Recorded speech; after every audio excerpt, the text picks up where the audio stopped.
Last night I had a really good sleep.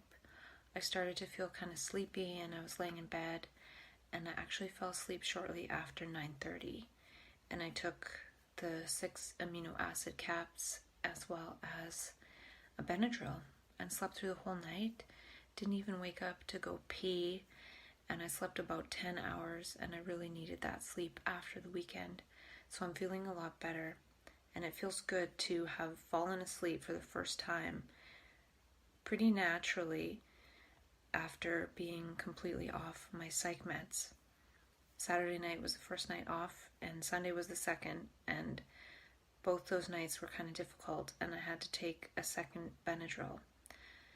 And I had a friend here, which made it a little bit more difficult, but back to my usual cozy routine, and I just took one Benadryl and fell asleep quite easily.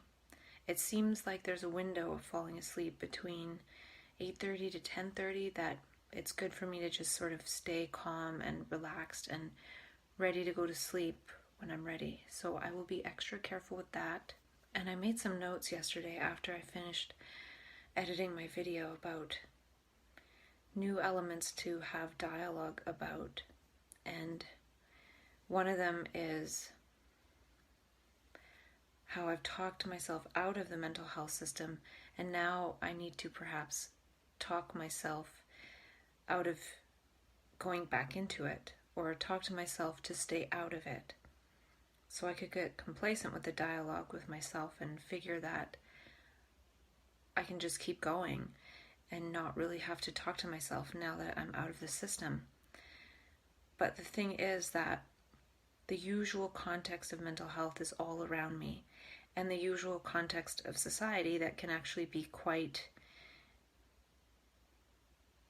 I don't like the word triggering, but provoking for some of these other elements, because I find that I'm quite sensitive. So if I can at least have some conversation with myself almost every day in a way that it seems that I want to, then that could provide some of the energy to be able to keep my head above the clouds. A lot of what I've talked about with myself has been critical about the design of society and how it isn't in alignment with how the brain might want to transform and mutate. So even putting the mental health system aside and those influences, even just the influence of society having a sensitive brain could easily allow my brain to go back into the trajectory of being pathologized. So this dialogue now is not necessarily about talking myself out of the system, but keeping myself out of the system. And that's a negative statement. It's like saying I want to avoid that. But it's also about what do I want to move towards.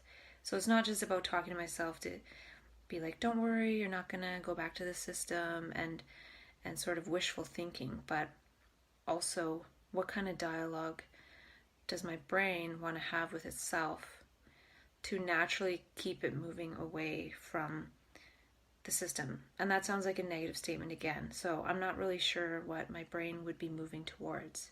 It's kind of the unknown. So perhaps the dialogue is a little bit about resting in the unknown of not knowing what a brain would want to talk about after transcending. The usual context doesn't require a lot of dialogue to stay in it. So the usual way of society, the supposed consensus, that is sort of like the gravity of how we are trained to perceive the world.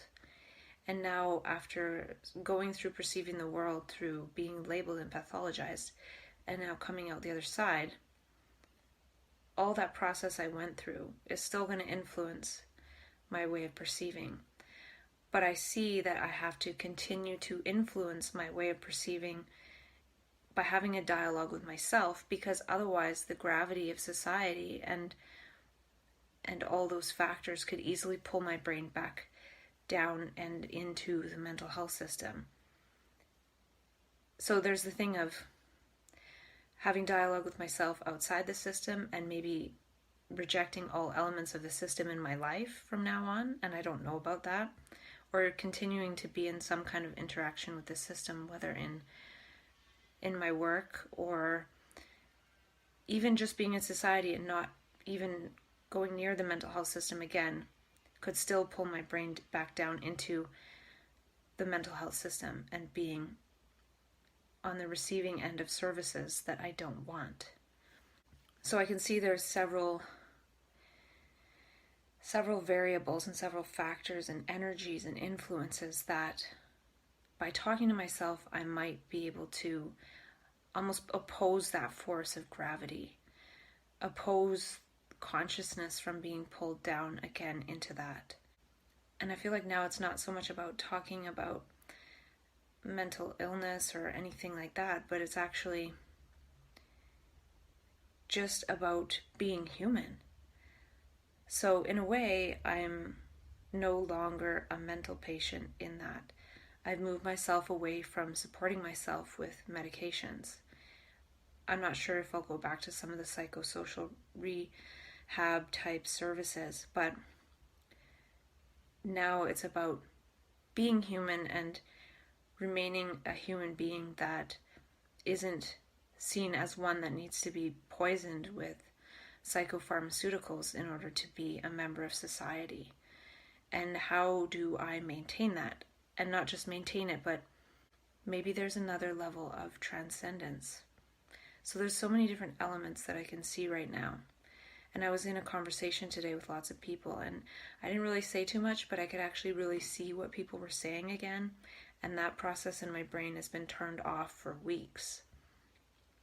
So I was really seeing things, and I didn't really want to say too much, but I felt like taking notes, and I haven't felt like taking notes during a conversation with multiple people in a long time. So I think my brain is really getting reactivated again, which can sometimes get out of hand, or I feel like when it's reached the peak of that, sometimes it does a little burnout. So I have to be watchful of that. And so yeah, the usual consensus reality or society doesn't require dialogue to stay in it. It actually requires, so this dialogue with myself might help to facilitate staying in that mode of perception and not moving back into society too much. And to me, the world feels like a dialogue that has been painted over with all these stories we're told to believe, and these cloud the way we see the world. And this cloud is sort of that level of society that just goes on autopilot, and it's sort of invisible to us, and we think that that's just the way life is. So I feel like I need to maintain the dialogue and talk about being a human being off meds. I don't know how many of us get the opportunity to make the choice to slowly taper off our meds and do it with some support, and it's our own decision. And I was talking about, there's no celebration in this. This could be a really celebrated aspect of the process of ever receiving a mental health label, is having the opportunity to taper off and support oneself in other ways. And I feel like the system as it is now, if I was to go back and say, hey, I'm not taking meds, a lot of my supports would be withdrawn, even though in my mind I feel like if a person is able to maintain themselves without the meds, they could even get more supports, because one might need more supports even if it's only during the transition period and then less later. But there should be more supports in place for people who want to go through this process, because it should be a choice. Even if it doesn't work, a person should be fully supported and extra supported to come off these medications that most of the time we don't actually have a chance to really offer informed consent about whether or not we want to be on these meds. And there was a brilliant clip I watched, and it was an interview with Dr. Kelly Brogan, and it's actually in the series Vaccines Revealed. And she was talking about how she was prescribing psych meds to pregnant women. And she realized that she wasn't really giving informed consent, because she realized that once a person went on the meds for, say, a bit of anxiety, they might have a lot of trouble coming off the meds and actually experience other withdrawal effects, which are also effects of the medication. So maybe a person's anxiety gets reduced, but now they're stuck on the medication, and when they try and come off, they have nightmares and panic attacks and all these other things they never had before. So all those elements one never had before, whether as a side effect or during the tapering off process, is actually part of iatrogenic illness, or things that are induced by the care of a doctor or a prescribed treatment. And these are the things that we're never told about before we're ever put on them. Nobody, in my mind, that I know of, goes to a hospital under the Mental Health Act and is said, we would like to put you on these medications because we think this will help what you're experiencing, XYZ. You have a label of bipolar disorder according to us, and this is the treatment according to that label and my expertise.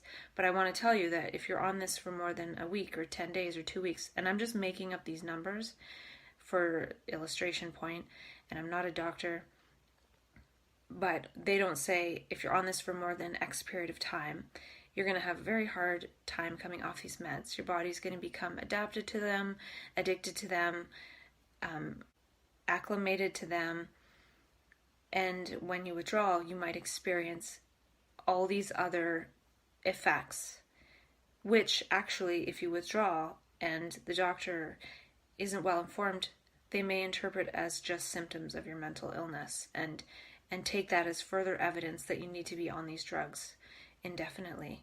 So a doctor that knows about these things might say, I want to put you on this for the rest of your life, and you're never to come off. And then I guess that kind of gets rid of the informed consent thing, because if a doctor says you have bipolar disorder, you need to be on these drugs forever, and you believe that, then we'll never try to come off.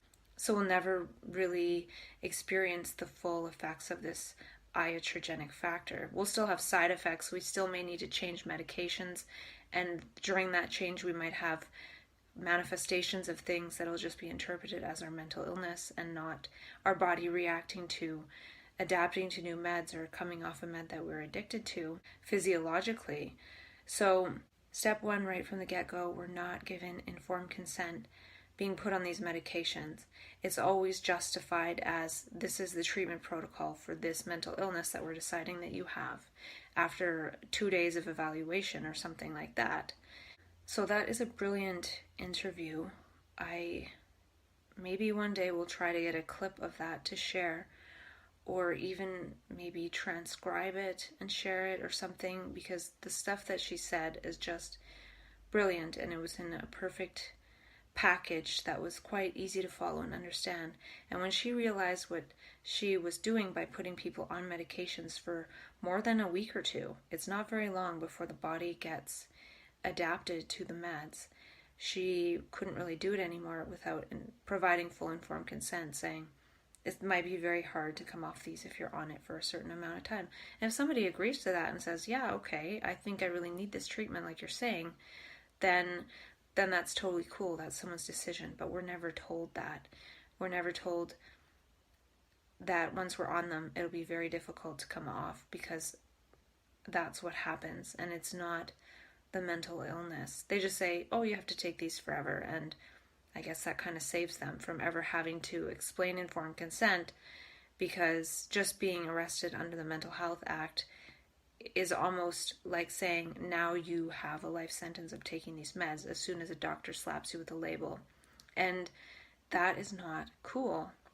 So I would definitely go for informed consent. And if a person says, hey, I'll take these for 2 weeks, but after that I'm not taking this stuff because my body will be addicted and it's going to give me other types of supposed symptoms to come off it. And then if I try, people will say, well, oh, look, it's your mental illness, when after being on the drugs for a certain period of time, it almost makes it so we are doomed to a life as a mental patient, because the side effects or the symptoms, in a way, of coming off the meds can be worse than the symptoms we had before. And then it's, well, look, you need these drugs. So it's kind of a neat little trap that it's almost like, oh, take these for 2 weeks. And once a person takes them for 2 weeks, they're stuck in our system forever, whether they ever had one of these mental illnesses or not. And so it's just it's a trap. It's a vicious trap. And maybe a lot of people are willing to still take the meds knowing that, but we're not told that. And we're just told that we have to take them.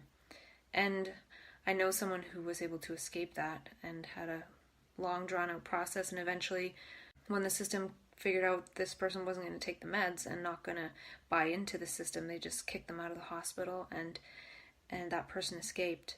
Well, I bought in. I didn't escape initially, and it took 6 years to get to this point, which, again, there's no guarantee that I won't be trapped again at some point, probably by people who claim to love me the most and think that they're doing the best for me. And something disturbing I came across 2 days ago was a clip of Carrie Fisher's brother, and he's talking about the success of Carrie Fisher being due to all the treatments she received and the help that's out there. And at the end he said, as a message to young children and young people, don't be afraid to ask for help, because treatments do work. And saying, look at Carrie Fisher, and almost using her celebrity as a character in Star Wars, which so many kids just love, using Carrie Fisher's celebrity in Star Wars to attract kids to the system of treatment that's available through the mental health system. And I just think that's really wrong and really misleading. Carrie Fisher's brother hasn't gone through it, and if Carrie Fisher wanted to say that when she was alive, she could have, and maybe she did, and sponsored by some kind of child's mental health organization, and using a Star Wars character and person who went through treatment and died.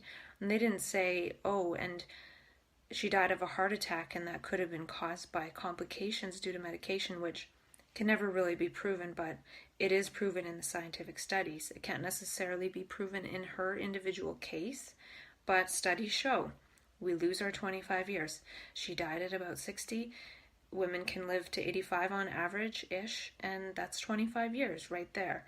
So treatments do work, but they will kill you early, and it's hell and it's suffering, even if they help a little bit at times, and maybe a lot at times. But that's not the point. The point is that there needs to be informed consent. There needs to be more support if people don't want to be on the meds. It's someone's choice. And if it's twice as much hell to get off them as before it was getting on them, someone should still be supported to be able to come off the meds, because it's our body and we have a right to what we put in our body if we have not committed a crime.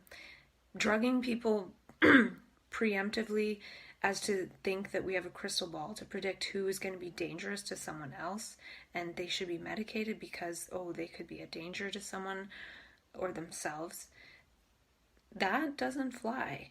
It doesn't fly. And that's like saying psychiatrists have a crystal ball when they don't. And so talking to myself going forward, it's about being human again. And it's not like I wasn't human when I was on drugs for mental illness, but I feel like now that I'm not, I don't have that as part of my identity, and I'm not this chemically put back together human being. And there's a lot of people out there that swear by their mental health prescriptions, and that is so great. I'm not saying this doesn't work for anyone. I'm just saying that people should have a choice when to take them and when not to, and not be badgered for not wanting to be on them and coerced, and if someone is trying to come off them, support withdrawn if it's a bumpy time and somebody is having a rough time, and then, oh, well, you should be taking your meds, so we're not going to help you because you're acting worse than you were on your meds. Well, it takes a while to let them leave the system, and perhaps I still have more to go through with that. And even this morning I was feeling kind of and then all of a sudden I was doing some stuff and my brain was really engaged and focused, and I feel more in this phase of action, like wanting to get this dialogue in order and move into the next phase of talking to myself, and so many things. And before my dialogue with myself, probably really early on, I mentioned that I didn't really like the word recovery after a diagnosis. I thought of it more as rediscovery and recreation of oneself after the crisis. And I'm feeling like this is a new rediscovery and recreation of myself after coming off the meds. So rediscovering what it's like to have a brain that doesn't have medications running through it 24/7. So really this is, instead of rediscovery after crisis and labeling and medication, it's rediscovery after transcending.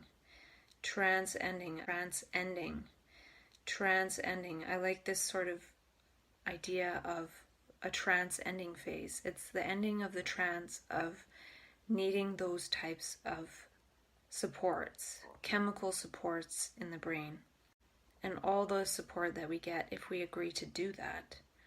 So what is it like to be a human without a chemical band-aid? Putting the ego together with this chemical and choosing to support my brain in a different way. So I haven't really discovered. I'm wondering, does this mean I don't have bipolar disorder, or is bipolar disorder about being medicated, or is it just bipolar consciousness and still having that propensity and that potentiality to have a consciousness that's not necessarily tethered to a consistent ego, just supporting it with nutrients and other things as opposed to medication. So do I still have that label, or is it something else? And I did reframe it in a lot of different ways. So is bipolar disorder tied to the mental health system, or is bipolar still a word that kind of describes this consciousness, but it's being supported in a different way? So I haven't really decided about that. And I also wonder if after transcending, it's just discovery. It's not necessarily rediscovery. So after a diagnosis, is it rediscovery? And then after transcending the medication, is it discovery? And maybe discovering if I even want to or need to identify with that label. Moving forward, do I want to say, I am a person with bipolar who manages my mental illness with nutrients? Or do I want to say, I have proper nutrition to deal with stress, and because of that, I don't manifest anything that looks like bipolar disorder? But that can only be told with time as well. And what kind of lifestyle design factors do I have to augment and implement in order to ensure that be the way it moves forward? Is part of the story just up to the universe and I have no real control? I started to wonder if the universe induced those scary heart rate, energy, terrifying feelings a month after I got here, so I would actually come off the meds here where it was safe to do so. So was that part of the design of the universe to put me through this journey for 6? Maybe I am kind of safe because the universe had that as part of the design. Or is there more that I have to learn? Will there be a lesson in terms of, okay, these micronutrients aren't going to be enough to support perception to be able to stay in a place where it's not living in fear and manage the stress of being sensitive to the consensus world and all of the implicit violence that's so subtle that we don't even see, but the heart can feel. And so after transcending, it's discovery perhaps. And part of that discovery is what to embody, or how to embody somebody who has transcended And I speak about transcending, even though it's been a couple of days. And that could go back into being medicated at some point, and I understand that. But I would like to speak the language of where I'm at, even though it's been just a couple of days. Because I feel like by speaking all the context that I did speak to myself, it helped to get me to this point. Even though I was speaking about, oh, it's not bipolar disorder, it could be this, it could be that, it's kind of like this, it's kind of like that. So I need to continue that, speaking ahead of where I'm at in order to move into that. In order to move into that context, I have to create that context. And just in these last few days, I realized, wow, it's a whole new context to create. Do I want to create it around having this label or not having this label or whatever? And even at Hardy Nutritionals, they say it's not a cure. Really, according to Andrew Saul, he would say that I have a nutrient dependency. And he hasn't said that to me, but he has a video that is talking about nutrient deficiency versus dependency. And it could be that people with bipolar have a nutrient dependency on certain nutrients that are just not sufficient in the diet, or it could be the stuff I talked about before, how a brain that moves into this kind of consciousness, which is sort of non-dual at times, it's sort of a non-duality consciousness, needs different nutrition in order to actually transition and mutate into that state. So I wonder if it's about taking these nutrients to stay in so-called regular consciousness, or is it taking the nutrients to be able to move into different consciousness while being able to withstand and handle and not be too sensitive to regular consciousness, because that's what's all around. So are the vitamins actually suppressing the transition into other consciousness slowly and keeping one grounded in consensus, or does it actually help the brain to move into new ways of perceiving while being able to handle the stress of the old world? And I'm not sure about that. I'm not sure. I don't know. Because I've talked with myself about how a lot of stuff in supposed bipolar is reacting to more than oneself, or reacting to more than the energies that the ego gives access to, as the ego is kind of a limiter of the information we receive. So when that is a looser construct, more information gets in, but it's sort of translated into the language of how we're used to really being in this world, and really conditioned, not just in the brain, but in our whole musculature and physiology of how to move and act. And there's muscle memory. So part of it is actually to break through the muscle memory of the behaviors. And we could start being sensitive with our brain, but our bodies haven't yet become agents of that sensitivity. We're still sort of lost in this limbo of the old energies and translating to our ego and trying to be in touch with the sensitivity in our brain and our perception, yet our body is still kind of congealed by the ego. And this is a flux and flow, and because anything other than the ego is the unknown, when we have access to these unknown energies, we really don't know what's going to happen. We don't know what's going to come through us. We don't know how we're going to be or what we're going to do, and it feels like we're out of control, especially when that is also constantly being constricted by the ego and how that constricts the body. So really getting in alignment with this fluidity could be hard, and that could be part of this process of discovery, is how to really contact this reality that isn't filtered through our conditioning in our brain, in our physiology, in our muscles, and almost trying to break free of that prison and that cage moment to moment. So far, these last couple of days, I've broken free in terms of not relying on medications, but my medicated body would still have a certain muscle memory. And it could be that now that the medications aren't holding that so tight, there could be some real mistakes in trying to break out of this cage that is surrounding me, that was almost kept longer because of being medicated for so long. So will I go back to where I was 6 years ago when I was in this process of trying to break free?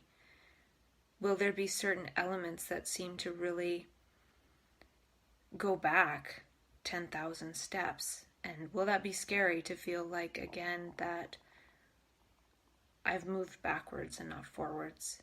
And will I feel like, oh, I moved forward on the meds, and now that I'm off, I've moved backwards? But can I go back there and trust that this energy will break the trance that my muscles and my whole body is in, being constricted by these chemicals, and being constricted and staying in the consensus to some extent by this sort of false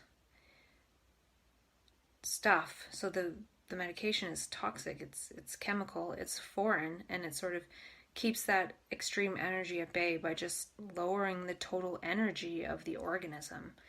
It's like having access to all this energy and then taking a downer. Just like we could take an upper and then get a lot of energy, if we're taking all these downers when we have a lot of energy naturally, then it's going to restrict that and keep our movements within a certain limitation. And doing that for 6 years, I feel like being off the meds, all of a sudden an energy could come through that wanted to come through but has been constricted for so long. So it's like the breaking of a dam.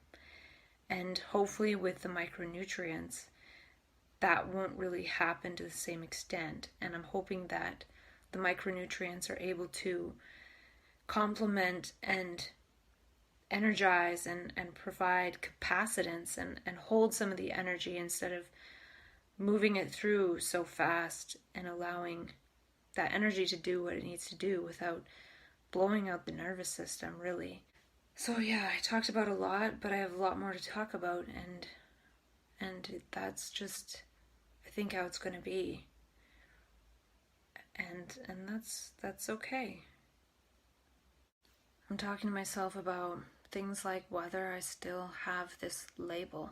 And right now, I'm not going to be too quick to throw it away, because everything's the same in a way. I'm just managing, and I don't like the word manage, but managing things in a different way than I've been told. I've been told to manage with medication, and I'm managing with micronutrients. And it's been 3 days with no meds, and so far so good.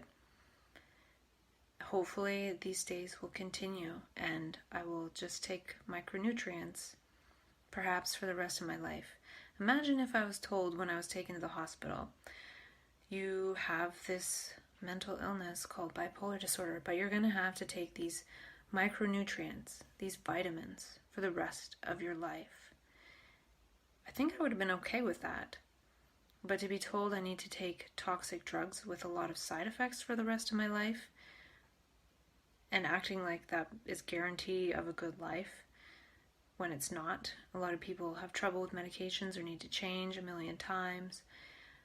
And 1,000,000 is a bit of an exaggeration, but the suffering of that can be astronomical. So we'll see how long this lasts. And again, I'm talking way ahead of myself. I'm talking like this is going to keep going like this, and I won't have to revert back to the mental health system's theories and talking points of you have to take this for the rest of your life and all that with medication. And I think that could be the power of positive thinking, but I'm not thinking about it. I'm just talking to myself and coming up with it mostly in the moment. So it's positive dialogue in a way, maybe.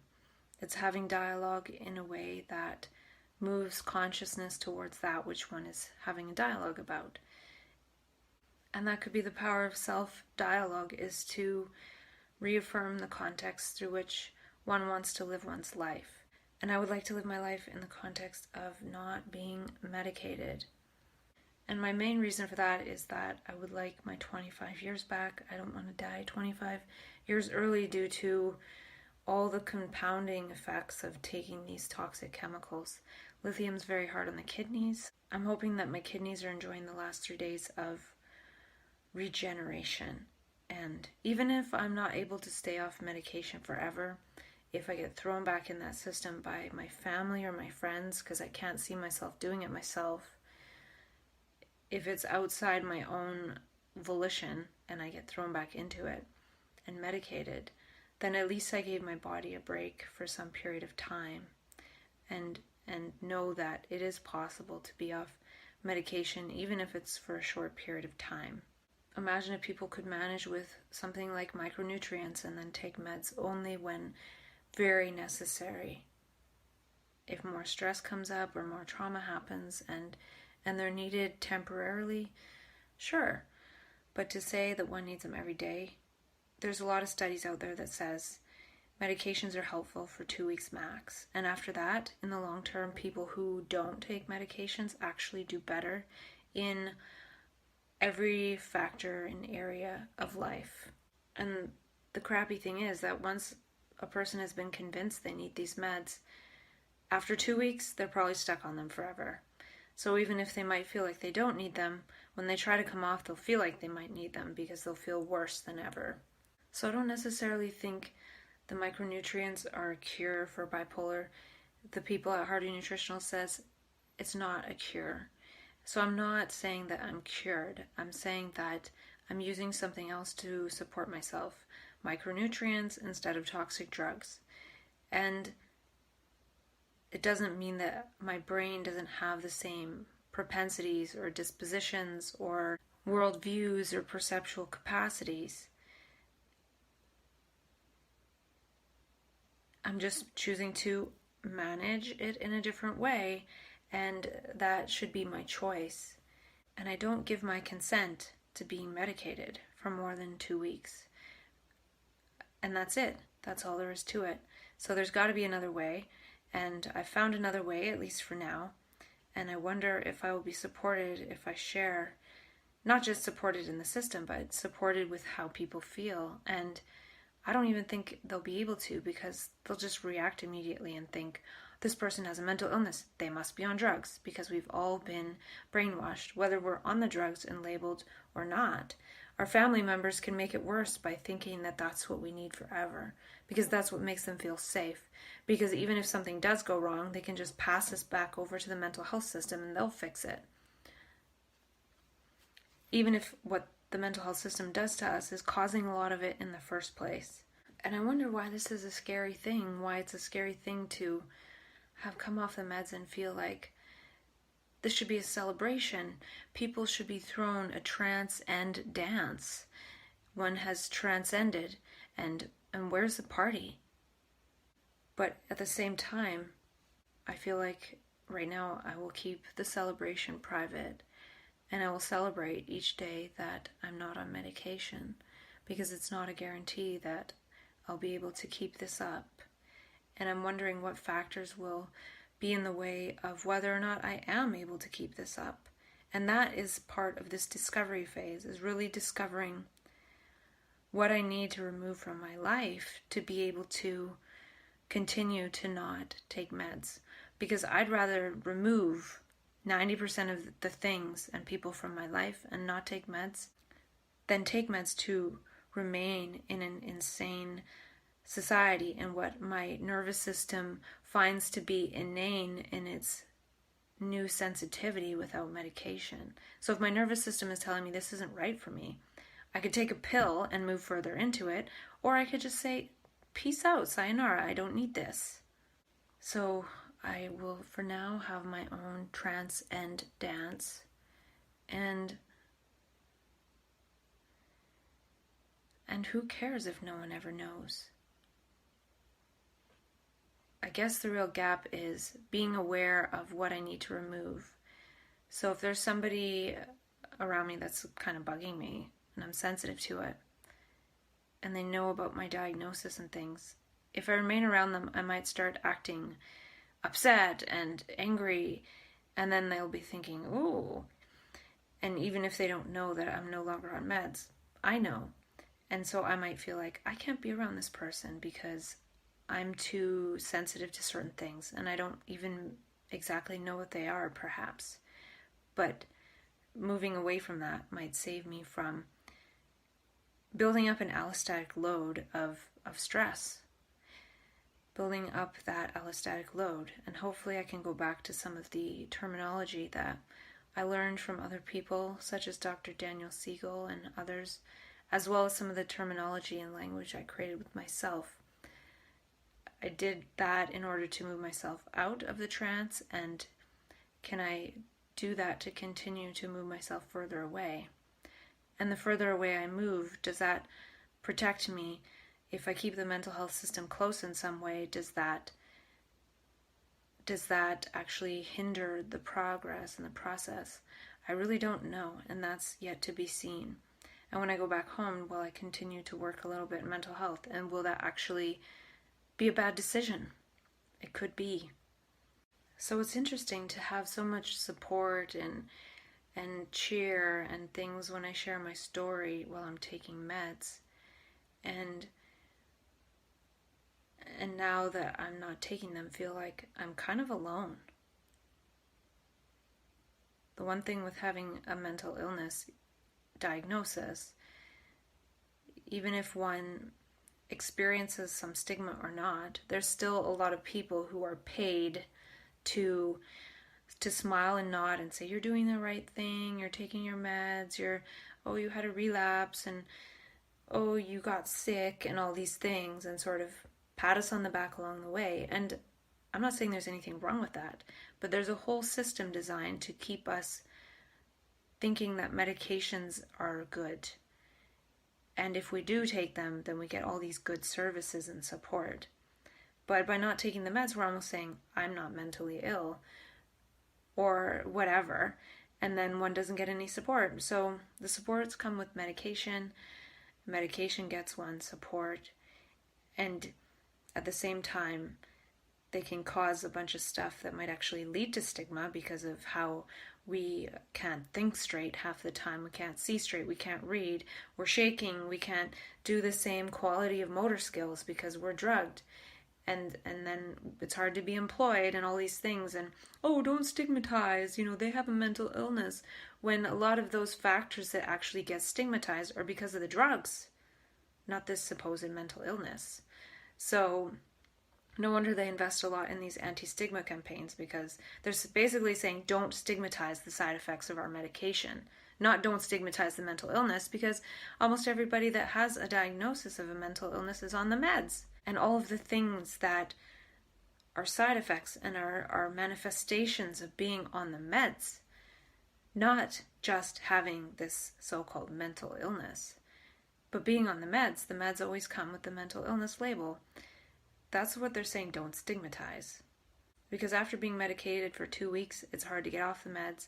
It's hard when you're on the meds. It's hard to be on the meds. It's hard to increase the meds. It's hard to decrease the meds. Everything about the meds is difficult. And that difficulty is what manifests in all these difficulties. And then that's what we're saying, don't stigmatize us for. So I think most of the stigma is actually, if there's an appearance of something, it's side effects of medication, and they're saying don't stigmatize that. So I don't know, that's kind of a weird view of it, but we'll see how that unfolds. So when I took the meds, there's a whole system there to support me. Now that I'm not taking them, there's probably nothing. So even though I disagreed with being labeled with a mental illness, or saying, you have a mental illness, being labeled with one and believing it and owning it is different than being labeled with one and not actually seeing that way, but still taking the treatments and then moving through the treatments and away from them because of the disagreement with that. And even if I was to say I do have a mental illness, and maybe I'll say that one day, I don't know. Maybe I do, but at the same time, I know there's a million ways to support and manage and move through anything. So to say that one has a certain manifestation in one's life and there's only one way to deal with it is just wrong, no matter what it is, whether it's cancer, mental illness, problems in relationship, problems at work. There's not just one way to move with something and support something. It's just not that way. And I don't agree with toxic medications for all of life. It takes away from the quality of life. And I don't think that's something I talked about yet when I've been talking about how it takes 25 years from one's life. not only does it do that, whatever years one has remaining after a diagnosis and being put on drugs, they suck. And not totally and not always, but a lot of us end up in our parents' basement room and eating food and watching TV, and that's a manifestation of taking the drugs, not the mental illness, if there is one. So it decreases quality of life. It doesn't just increase mortality, it increases morbidity. It makes our life more morbid. It makes it less enjoyable. It's not just about the years left in your life, it's the life left in your years. And I didn't make up that statement, but that's also what it comes down to when taking these meds. It's not just I want my 25 years back. I want my 25 years that I have left before that last 25 years starts ticking. I want the whole 50 years to be a lot better. If I was to be on the 800 milligrams a day of Seroquel or something that doctor wanted to put me on a year ago, I'd probably be 250 pounds right now and be barely able to move, barely able to speak, flat affect. It would have been a disaster. But since I know it wasn't right for me, I went on the hard and scary journey to where I'm at now. So there's lots to that, and I'm wondering if my brain needs to get used to some of these non-dual experiences and consciousness, and whether it's good to integrate some spiritual language, actually do some reading in order to move into a context of maybe spiritual interpretation in case something else does happen. A lot of people who go through crisis of this kind in shamanistic cultures, they get initiated as a shaman. And that doesn't mean that butterflies start flying out of their ears and everything's peachy from that moment on. From what I've heard, it's quite the tedious process and very difficult. And so is this process perhaps to move through some of these experiences after coming off meds, and maybe there'll be more experiences that move towards me that I actually need to process. And that process could be reinitiated of beginning to process some of those processes. And I really don't know.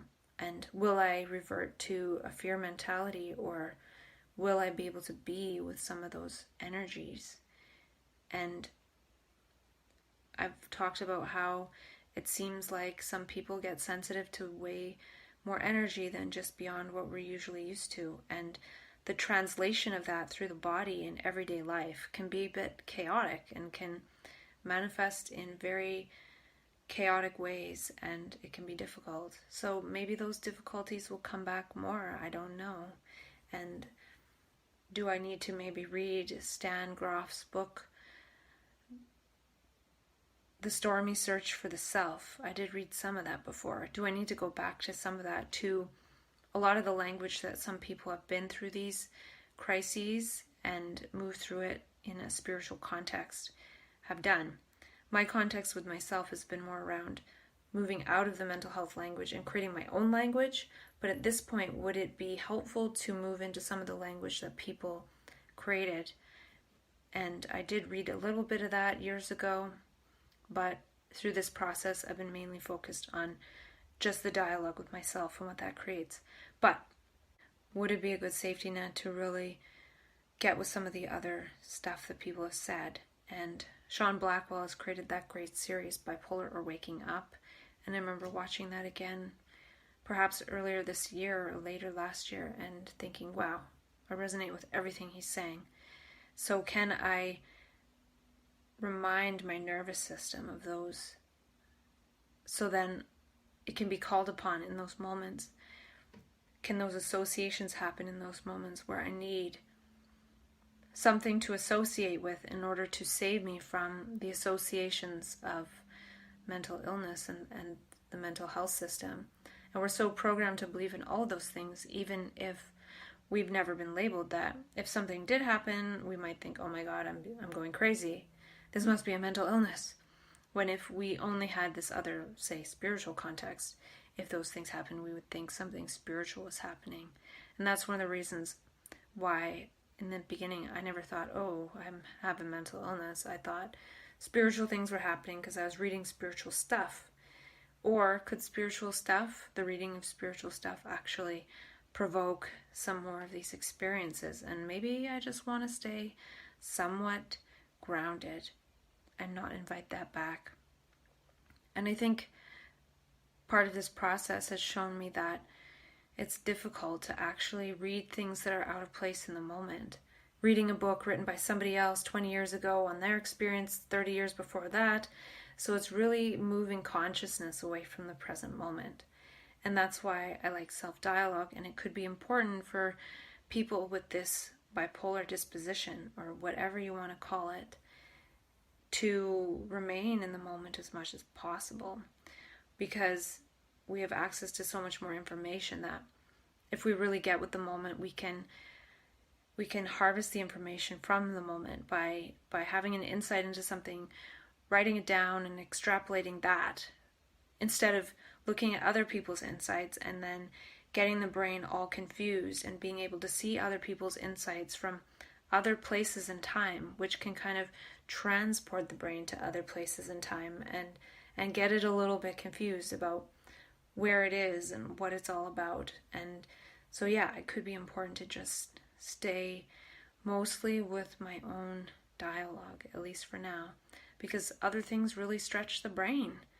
It's again, I think I was talking about how so-called brains in regular consciousness are anxious to gather all the bandwidth, whereas if I look at something that somebody wrote that was kind of genius 30 years ago, it puts my brain into an extrapolation that can see way more bandwidth with just seeing a little bit of somebody else's information. So it's this reverse filtering process. If I have a regular consciousness brain, I might read a book and glean a number of interesting tidbits and kind of file them away in my brain.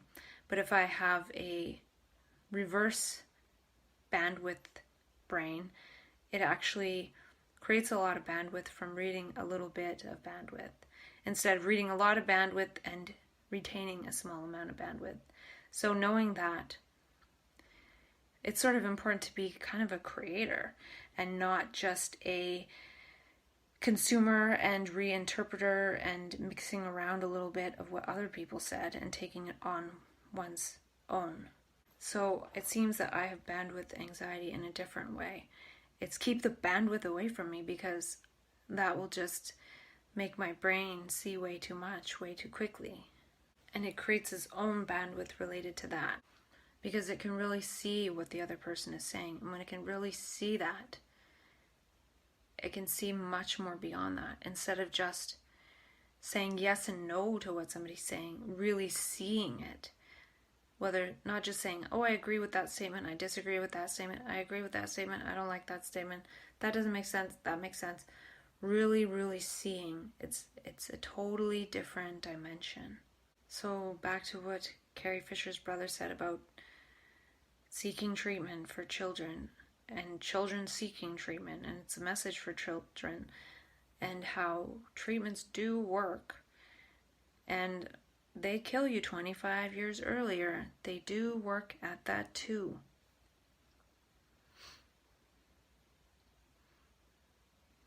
And they make you fat and not able to have sex and not able to enjoy anything and barely able to speak. So I don't know if that's worth it. And I was thinking about the language of psychiatric survivor, and I don't know if I resonate with that. I think I resonate more with my own term of trance-ended. And the thing is that we really have to work to end our own trance. Nobody's going to do it for us. Every other element in the whole system is working to maintain that trance. The way the workers are trained, the way the psychiatrists are trained, the pharmacists are trained, the pharmaceutical techs are trained, the police are trained, the psych nurses are trained, the mental health workers, the social workers, everybody is trained to see us in this way and talk to us in this way and make us believe in this way because they believe in this way, even though if they were to go through it, they probably wouldn't want to believe in this way, though a lot of them do end up going through it because a lot of percentage of people eventually do, and maybe actually do believe it because that's the way they're trained. I really don't know. And I'm reading that book by Dr. Mercola, Fat for Fuel, and he said, as the body becomes more adept at burning fat for fuel, basically talking about how we can allow the body to adapt to burning fat for fuel if we eat mostly fat. But it made me realize that we can make certain aspects of our being more adept at certain things. So can we make perception more adept at burning beauty for fuel instead of conflict? Because the ego is conflict, and we're always in conflict in terms of wanting more and more, or something else, or better, or different. And this is a conflict. It's a conflict with the present moment. It's a conflict between what is and what should be. And that's something Krishnamurti would say. And so the body is very adept at moving in reality based on having these conflicts of wanting something else psychologically than what the moment seems to be providing. But when we can get with what the moment seems to be providing and see that instead of what it seems to be not providing, which is a very small something, and there's this immensity, this vastness that it is providing that we're not able to meet. And can we become more adept at meeting that? Can we be more adept at perceiving beauty and allowing perception to burn the fuel of beauty instead of having these tweaks of energy through the conflict that we're experiencing? We're always moving in this contradiction. So can perception become more adept at perceiving beauty and moving in the field of beauty, as opposed to moving in the field of conflict with our thoughts? And that conflict with our thoughts preventing perception from seeing and moving with beauty. Can our eyes move from beauty to beauty to beauty, instead of having them stuck straight ahead and internal conflict and kind of looking but not really looking, how we can look but blur our eyes like we're looking but not? And I found some conversations I had with myself after I got out of the psych ward. I might have still been in the step-down facility when I was having these conversations. And I haven't listened to them yet, but I might listen to them and edit them and add them into the mix somewhere. And I might also read my Emerging Proud blog story and a couple other things I wrote at different times. Mainly just to share some other perspective of what I might write about some of this stuff, and kind of to make some of this more complete, and also just share those views. And I've heard them echoed in other people and in advocates and what they say, and I feel like by voicing them, it might resonate with something deep in one's neurology and being that actually allows one's true voice about how one feels about things to come through, instead of just sort of this translated voice of smiling and nodding one's way through the mental health system. Because so many of these things are not okay, but we allow them to go on because we kind of have to. Because if we speak up, a lot of times it's just a sign of our mental illness. And I don't want to keep fighting the system, and I haven't really been fighting the system, but these few things that I've written are sort of a little bit more harsh and to the point about how I've seen things, and then that way I can just have it on a video and let it go and not feel like I have to revisit that. It's energy put on a video that can then be seen by whoever might happen upon it. And maybe if people happen upon it, they're meant to happen upon it. And instead of actually going out there in a contrived way. This conversation with myself is partly contrived, but at the same time, it's mostly natural, and just adding those last bits that I would no longer wish to continue to say might be good to put it away, instead of thinking that it's something I have to keep in mind. The things I talk about with myself, I want to be able to just drop and never say again. That's part of the reason for recording it. So I don't have to go around trying to initiate this conversation with every person I meet. I can just talk to myself and put it out there maybe, and then be done with it. I don't want to talk about this stuff for the rest of my life. But that's what often happens to us as advocates, and maybe part of this self-dialogue process could be healing in that one can say everything one wants to say to oneself about whatever, and then just put it out there or not, and just let it go, and not turn into lifelong advocates fighting this huge giant that will never be squashed by fighting them. It'll be squashed by moving on and almost just flicking it off one's shoulder like a mosquito that has no power, and moving on with one's life and not even giving any kind of energy to it anymore. And I don't know if that's true. I'm just making that up right now, but that's kind of part of talking oneself out of it, is just to be out of it, and use the process of talking oneself out of it to actually be the agent of continuing to participate in change without actually having to continue to participate in change. So by talking myself through this process, I can perhaps share it, and that may continue to help me participate in change without ever having to try to work on participating change in the mental health system ever again. Because it could be that if I even dip my toe in it, it could invite me back into having to be receiving services involuntarily in some way from that system. So I'm seeing now that this is part of the design of it, is to really have this as the final say about it and the final word, not having to actually be involved in it. It's sort of mental health advocacy by proxy. It is being an advocate without being an advocate. It's doing all the advocacy as one is in the process of talking oneself out of the system in order to just shake off that last little bit of it and say goodbye to it and not participate anymore, and just have it as videos, because even looking at that again could be dangerous, because it's a very dangerous system. It's very powerful energetically. It's like this vortex that can suck anybody into it.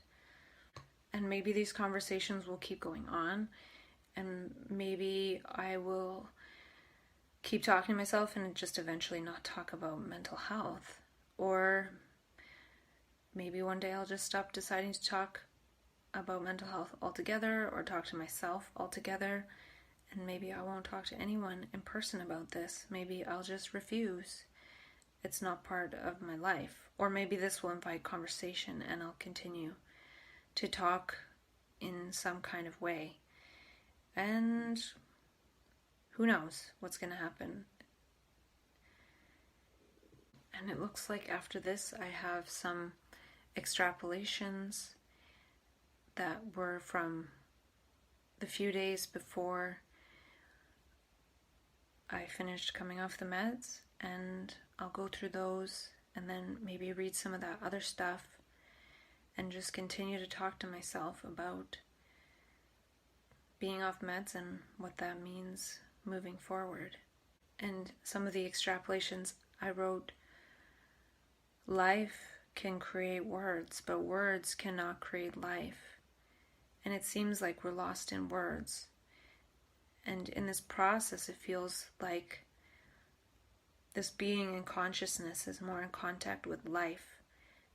And life can create words by being in contact with life. But usually we're just in contact with words, creating more words about words. And it's not really life in that moment, creating words. So can we reverse that process? Can we see that words do not create life? They do not create meaning. Life creates meaning, and life might create meaningful words. But words without connection to life have no meaning, even if they sound meaningful. So can we shed old meanings to be in contact with the meanings of the moment? And in the process, at first, old meanings are mixed in, and words creating life or words creating the experience of life is mixed in, and it can be confusing and scary. If life is creating something, but words come in and try and say what that is and what it means, according to past experience or what we've seen in the movies or something else, then it can be scary. But without that interpretation, it could be something altogether different. And can we witness the meanings? Can we witness that energy of life instead of being in and enacting old programs of words being superimposed over life? Words meeting life, and those words meeting life creates the way we act.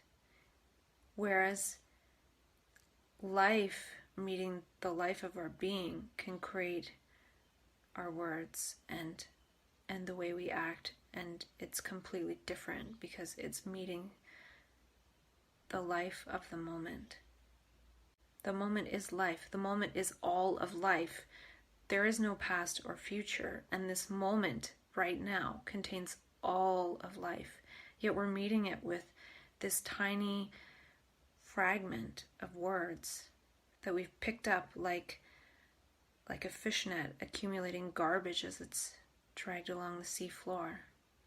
And I remember meeting someone who went to Byron Katie's workshop on the work, and I don't know much about her, so I really can't comment, but he was explaining a process where if you have a thought, you constantly tell yourself or ask yourself, is it true? Is it true? Is it true? So if I think I am an angry person, I would think, is it true? Is it true? Well, I would think instead to myself, perhaps, does it mean anything? Who cares if it's true or not? Does it really mean anything? If it's completely meaningless, even if it is true or false, then maybe it can just be dropped. And maybe ask, is it related to the moment? So if I'm thinking about a memory 10 years ago and I'm thinking whether or not it's true, well, it could be true. Or maybe I'm supposed to tell myself it's not, but maybe I'm supposed to question whether it is or not by asking myself, is it true? But if it has nothing to do with the moment, then in a way it's not true, because it's not true right now. And if it has nothing to do with the moment, even if it is true in terms of the progression of time in one's life experience, it has nothing to do with the moment, so it's irrelevant. And it's more about, is the moment creating words, or are words creating the moment? Or are words distorting the moment? Or are words moving us somewhere other than the moment? Are words containing the moment? The moment can contain words, it can create words, or words can actually contain or limit the moment. And she talks about doing the work. And again, I don't know much about her, so I can't comment, but more of what I hear, it prompts me to think of certain extrapolations that don't necessarily have anything to do with the essence of what someone else is doing. So it's not commenting on that or whether it's valuable or not. It's just my brain gets activated in this interesting way that makes me actually interested in the languaging that people use. And to me, it's not that we do the work, but we are work itself. And work is, in a way, is action. It's force times distance in physics, and force is mass times acceleration. So it's moving a mass a certain distance. And each moment we're sort of moving the mass of our body a certain distance. So can we be the work? Can we be the work of the universe? Instead of just this little mechanism of the ego? Can we be action? Until next time, see for yourself. I just realized that if I do one more video, I will be at 300 videos for the year. And that's the period of June 7th, 2016 to today's the 6th of 2017. So it'll be 300 before the 7th. And then that's including the 9 videos I did on the 7th and 8th. But then if I subtract those videos and move the year date to the 20th, I have 12 more days to make 9 videos. So I have a couple anniversaries for myself, and maybe I'll try to include a little celebration video I made as a joke. When was it? I don't know when it was exactly, but it's just kind of silly, and this could be celebrating the 1 year of self-dialogue, the first 1 year mark. I have 3, and also celebrating coming off meds. So I'll make a little video to myself, but I'll probably edit it tomorrow. I always try to edit the video the same day because sometimes if it goes up into the cloud and it's a big video, it's hard to get out of that damn cloud. I remember when I first started making videos, a bunch of them went into the cloud and I couldn't get them out, and I actually had to upgrade my internet to the fastest possible available and upgrade the modem and everything to pull those darn videos out of the cloud so I could edit them. And then they went up in a weird order, so it was kind of a mess. So yeah, this process definitely requires a certain capacity of technology to be able to translate it. But I will chance it and edit it tomorrow. And I just finished editing my 2 videos that I made earlier, and I made a lot of different extrapolations of varying topics. And one thing I saw was this really cool bluebird that I like here. He ate a little bumblebee, and I was thinking that bumblebee is typically a very useful insect, as we see in our brains, and the bird ate this very useful bumblebee that might have pollinated thousands upon thousands of flowers and made all this honey and participated in its colony, and it was a part of this larger thing, and the bird just came along and just ate it. Well, actually, he put it in his mouth, and I think he was taking it back to one of his young, growing into adult bird offspring. And so this insect and all this useful work it could have done was translated into a very temporary and transient meal for one little bluebird. So all the bee's work it would have done is now transformed into some energy and fuel for cells and maybe cell division of this growing bird. And I was thinking about how if it would have eaten an uglier insect or something that is seemingly less useful than a bee, it might have been a different experience for me to watch. So it made me question this whole usefulness and value thing. According to the bluebird, it was just another bug and it was just food. So, I felt bad for the little bee. It looked kind of like a baby bumblebee. And I was also thinking about that clip of Carrie Fisher's brother saying how treatment and medication was so good for his sister. I don't even think he used the word medication. He just used treatment to keep it so broad as to not really promoting medication, but what else does that really mean? And I was thinking about how he's sort of saying it to kids and referencing her as a Star Wars character, and part of her success and being able to perform that character was due to treatment. And I was thinking about how bipolar meds and psych meds probably would suppress the force.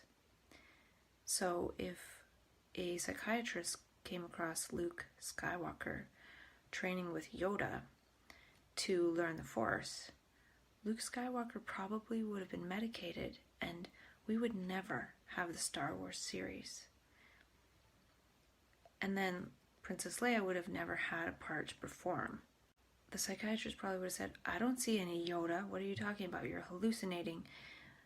And you're trying to move things with your mind and your hand. I'm going to give you these medications to make you feel better.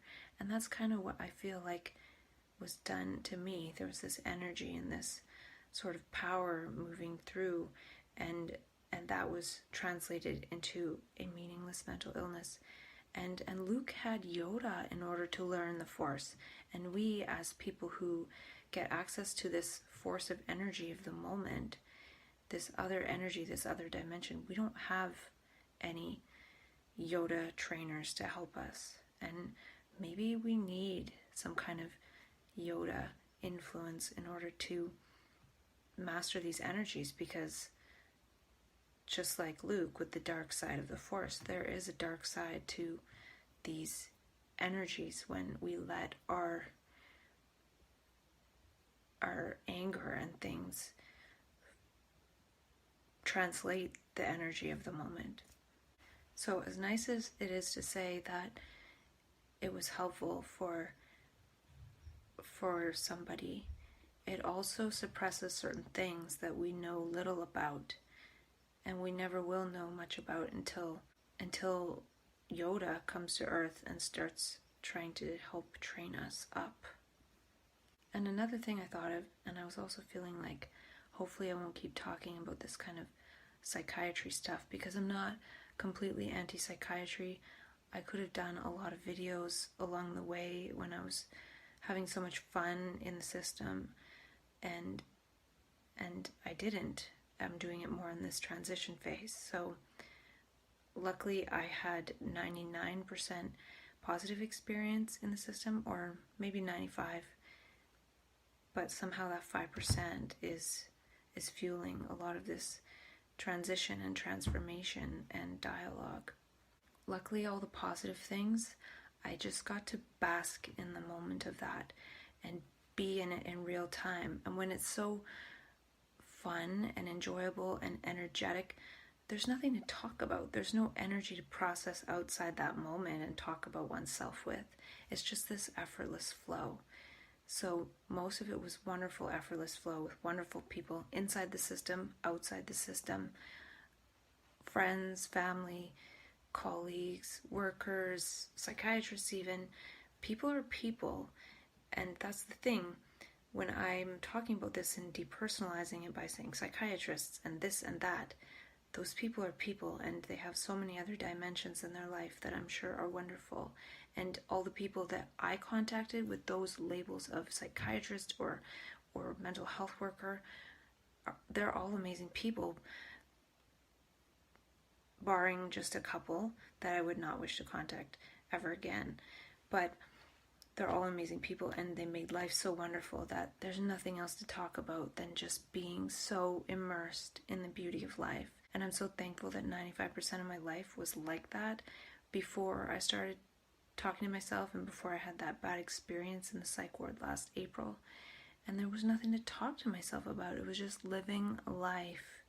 And hopefully this is just a conversation that is from this difficult transition period and transitioning into something else and moving on, and again, not having anything to talk about outside the moment. Because really with this conversation with myself, I haven't done justice to all the wonderfulness, and hopefully that is just in daily life, in living life. Because another thing I thought of that was kind of interesting is that I feel like when psychiatrists take their training, they should have to go on antipsychotics for an extended period of time, at least 2 weeks, and then see what it feels like to be on them, to come off of them, maybe be on them for several months and really feel that, because police officers have to experience pepper spray, so they really know what they're doing to somebody. So why shouldn't a psychiatrist get some kind of injection of something that knocks them out? Why don't they get thrown in an isolation room? Why don't they experience some of these things that they subject people to? And if they did take the treatments, maybe they would end up with a mental illness due to the trauma that inflicts. So even if somebody comes in traumatized and doesn't necessarily have a mental illness, with the way they're received and medicated and treated, as in treated badly, that's enough to induce or put a person over the edge of trauma, past the point of no return, into the category of being labeled with a mental illness. It's like, if this person doesn't have one, we're going to make sure they have one by the time they leave, because of the way we're going to receive them and treat them. And I forgot to talk about how I edited my video that I made in the middle of the night when my friend was here, and I don't remember saying any of that stuff really.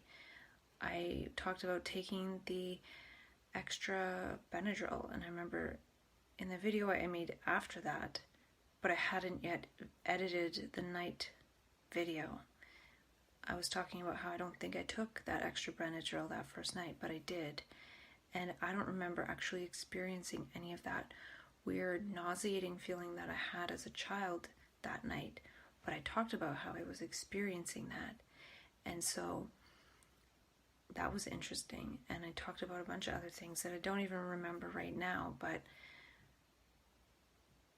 like talking about how I should call Hardy Nutritionals on Monday, and I didn't call them on Monday because I forgot that I said that, and so many things. So I forget what I wanted to mention besides that thing about my sensation as a child. And I feel as a trans conscious person, I'm in this transitioning phase, kind of like transgender people go through a physical transformation, and their consciousness feels like the opposite sex, and then they go through physical transformation. Well, my consciousness doesn't feel like a consistent ego consciousness. It feels trans, and I don't know if I'm transitioning into complete inconsistency or what it is exactly, but I'm hoping that there's some kind of transitioning now that there has been trans ending. And in terms of how we're received in the psych ward, I don't feel like anything should be done to us, because if somebody's been through any kind of trauma, it's likely because something was done to them. So to go to the hospital, where it's supposed to be a safe healing place, and have things done to us against our will or in a coercive manner, is just going to add to that trauma and resonate with it and activate us speaking out that trauma, because we're again in a situation where something's being done to us. And so really it might not be a symptom of any kind of mental illness. It could be speaking as the moment of past trauma, because something again is being done to us and we're afraid. And I mean, nothing should be done to us in terms of forcing us to take medications against our will or without proper informed consent, without properly informing us of the risks. And I noticed in the last two videos when I was talking, I sounded a little bit like I chose to take medications, when I never did choose. I was forced to take them in the hospital, and then I was stuck on them by the time I left 6 weeks later. And that wasn't a choice. That wasn't something I chose. It was something that I was indoctrinated into and had to take a very long and arduous journey to get out of. So any languaging around I chose to take meds, even though in a way I did choose to take them and go through this long, drawn-out process, and I'm glad that I did because of all that I've learned, but it's not something I would have chosen for myself. It's not something I wanted. It's not something that was a good thing in a way, but in a way, by taking that thing that I didn't want, that was not good for me, it created a lot of good things in my life. Good people, good supports and everything. So in a way, it was good for the time. So maybe I fear a little bit losing the good that was created through going through a process I didn't want. And I could have resisted, but I didn't. I never did resist it. I guess now, since it hasn't been going as smooth the last 2 years, it's been creating this want to not be in that anymore because it's not helping, and the risks of that kind of help are outweighing the benefits. It was more of a trap, and having to move out of it slowly and choosing to go out of it slowly as opposed to just resisting it and throwing it away and maybe ending up on the streets or something. So that's my short 300th video, my June 7th anniversary 300th video, and I will keep going and edit this tomorrow.